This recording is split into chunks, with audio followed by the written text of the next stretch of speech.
So since the beginning of the year, I really want to get into helping you understand your finance whenever you're starting out as a mobile welding business. I believe that's the best place to start other than just self-contracting out, which you can do as well. But for the most part, most people want to start out in mobile welding.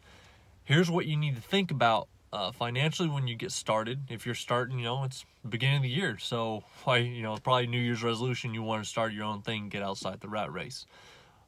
Here's what you guys got to understand and what you need to know. Keep everything separate. I don't know if you guys use like Mint as a good budget app. I've done personal budgeting for a long time. I'm a huge advocate of it. You got to know where your money's at. If you are any kind of successful welder, you already do this. You know we've got highs and we've got lows. We've got fat months and we've got lean months. So to really succeed, you've got to stay on top of your finances.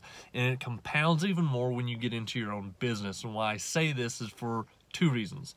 One, taxes.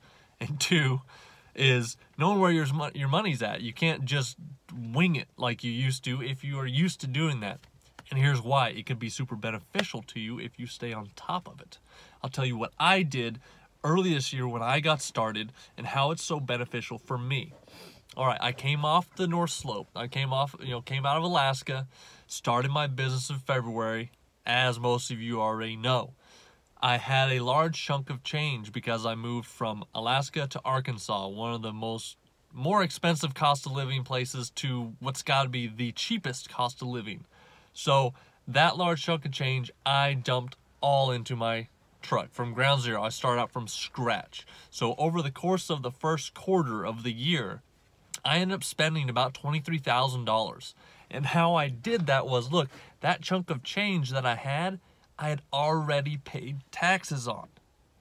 So pay attention to this.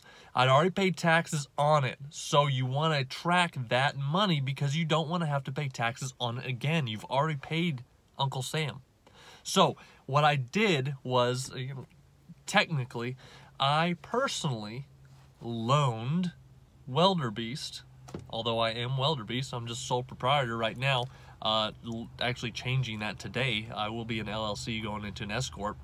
But sole proprietor, I loaned the business up, throughout the quarter up to $23,000 to buy my machine, to buy the truck, to do the repairs, to get my tools, this, that, and the other. So what ended up happening is for the first half of the year when Welder Beast was making money, I was paying myself not a paycheck. I was repaying the loan. So the first $23,000 that Welder Beast made was repaying the loan back to me. And why that matters is because of this. It repaid back to me the money I was already taxed on. So all of that money is a wash. All of it. It will not show as an income for Welder Beast. It will be shown as a back payment for loans to get started, startup capital. So I got all $23,000 of mine back after I invested it into Welder Beast. It paid it back to me, and I don't have to pay taxes on it a second time because I did it that way. So you really got to keep track of it. I highly advise. I use QuickBooks Online. That's what I do. If you guys don't know it, you got to learn it. This year, man, I am pumped, because you guys are going to really start seeing what I'm talking about. Welding businesses are only 20% welding. You got to start learning so much, and there's so much more to it. That's one.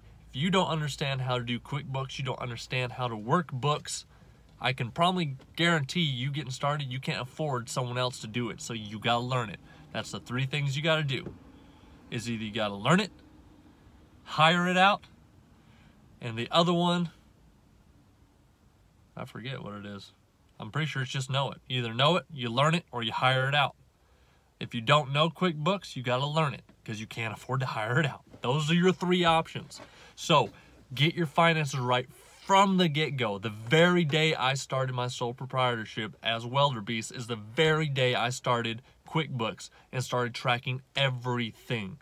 Everything. I loaned myself the money.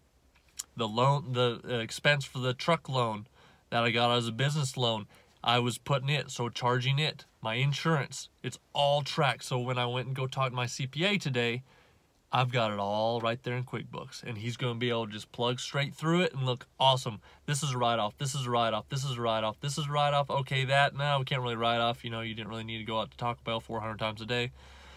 I like Taco Bell. So, what it is the importance of get your ducks all in a row right when you get going. Well, you know, in business specifically, welding, you might be able to kind of funnel your way through it, but business is not. Ignorance is not an excuse in business, especially with legal stuff, taxes mainly because it's federal, and money. You got to make sure your stuff's right. So when you get started right if you're going to start as a business. Now, if you're doing stuff under the table and stuff, you probably don't need to worry about all this.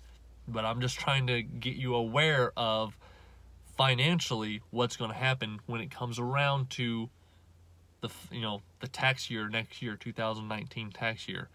Get started right. I hope that helped. I hope it's in your brain now. You're now aware to think about it. You guys have a great day, and as always, I'll talk to you next time.